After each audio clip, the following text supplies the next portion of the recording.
ರಾಜ್ಯ ರಾಜಕಾರಣದಲ್ಲಿ ಅಧಿಕಾರ ಹಂಚಿಕೆಯ ಚರ್ಚೆ ಹಲವು ತಿಂಗಳುಗಳಿಂದ ನಡೀತಾ ಇದೆ. ಕಳೆದ ಸಲ ದೆಹಲಿಗೆ ಹೋದಾಗ ಕೆಸಿ ವೇಣುಗೋಪಾಲ್ರನ್ನ ಭೇಟಿಯಾಗಿ ಅಕ್ಟೋಬರ್ 31ರ ಡೆಡ್ಲೈನ್ ಅನ್ನ ಡಿ.ಕೆ. ಶಿವಕುಮಾರ್ ಅವರು ಕೊಟ್ಟು ಬಂದಿದ್ದಾರೆ ಅನ್ನುವ ಸುದ್ದಿಯನ್ನ ಏಷ್ಯಾನೆಟ್ ಸುವರ್ಣ ನ್ಯೂಸ್ ಬ್ರೇಕ್ ಮಾಡಿತ್ತು.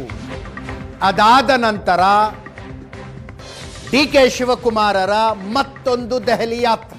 ನಿನ್ನೆ ದಿಲ್ಲಿಗೆ ಹೋಗಿ ಬಂದಿದ್ದಾರೆ, ಲೇಟ್ ನೈಟ್ ವಾಪಸ್ ಬೆಂಗಳೂರಿಗೆ ಬಂತು. ಈ ಸಲ ರಾಹುಲ್ ಗಾಂಧಿ ಅವರನ್ನ ಭೇಟಿಯಾಗಿ ಮಾತಾಡಿದ.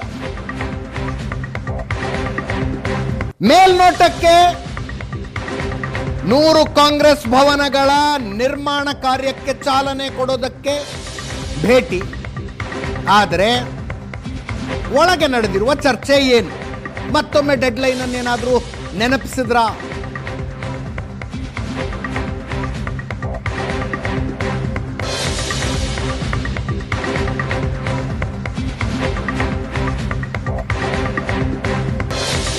ಅರ್ಧ ತಾಸು ಮಾತಾಡಿದ್ದಾರೆ.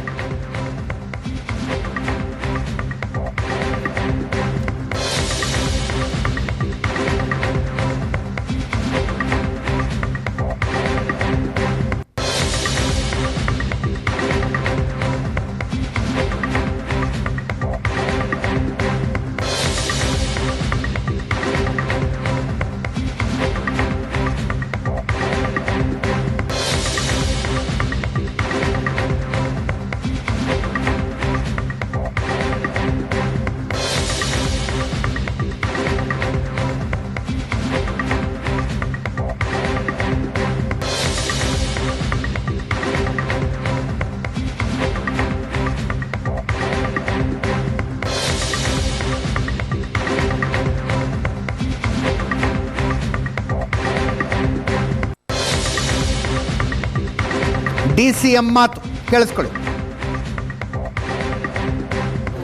ನಾವು ಡೆಲ್ಲಿಗೆ ಬಂದಾಗೆಲ್ಲ ನಮ್ಮ ಟೆಂಪಲ್ ಕಾಂಗ್ರೆಸ್ ಕಚೇರಿ ನಮಗೆಲ್ಲ ಹೋಗಿ ಅವ್ರನ್ನ ಭೇಟಿ ಮಾಡಿ, ನಮ್ಮ ಜನರಲ್ ಸೆಕ್ರೆಟರಿ ಭೇಟಿ ಮಾಡಿ, ಅವ್ರಿಗೊಂದು ಇನ್ವಿಟೇಷನ್ ಕೊಟ್ಟು ಬೆಂಗಳೂರಲ್ಲಿ ಭೂಮಿ ಪೂಜೆ ಮಾಡ್ತಾ ಇದೀವಿ. ಕಾಂಗ್ರೆಸ್ 100 ಕಚೇರಿ ಕಟ್ಟಕ್ಕೆಲ್ಲ ಸಿದ್ಧತೆ ಮಾಡ್ಕೊಳ್ತಾ ಇದೀವಿ. ಅದೆಲ್ಲ ಅವ್ರಿಗೂ ಎಲ್ಲ ಸಿದ್ಧತೆ ಮಾಡ್ಕೊಳ್ತಾ ಇದ್ದಾರೆ ನಮ್ಮವ್ರಿಗೆಲ್ಲ. ಸೊ ಒಂದು 10 ದಿನ ನನಗೆ ಟೈಮ್ ಕೊಟ್ಟು ಒಂದು ಡೇಟ್ ಕೊಡಿ ಅಂತ ಹೇಳ್ಬಿಟ್ಟು, ಸೊ ಅವ್ರು ಯಾವತ್ತು ಡೇಟ್ ಕೊಡ್ತಾರೋ ಅವತ್ತು ಪೂಜೆ ಮಾಡ್ತಾರೆ. ಪಾರ್ಟಿ ಡೆವಲಪ್ಮೆಂಟ್ಸ್ ಬಗ್ಗೆ ಅವೆಲ್ಲ ಏನ್ ಮಾಡೋದು, ಅವ್ರಿಗೆಲ್ಲ ಕಂಪ್ಲೀಟ್ ಎಲ್ಲ ಗೊತ್ತಿದೆ.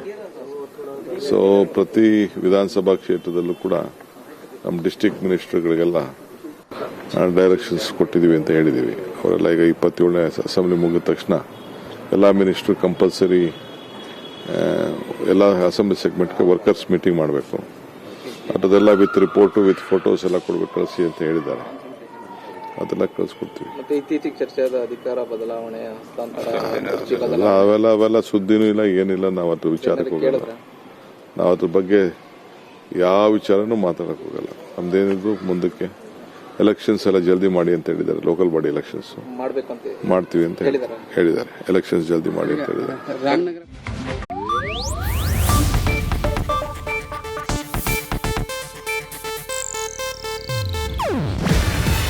ಇದು ಏಷ್ಯಾನೆಟ್ ನ್ಯೂಸ್ ನೆಟ್ವರ್ಕ್ ಪ್ರಸ್ತುತಿ. ನೀವು ನೋಡ್ತಿದ್ದೀರಾ ಏಷ್ಯಾನೆಟ್ ಸುವರ್ಣ ನ್ಯೂಸ್.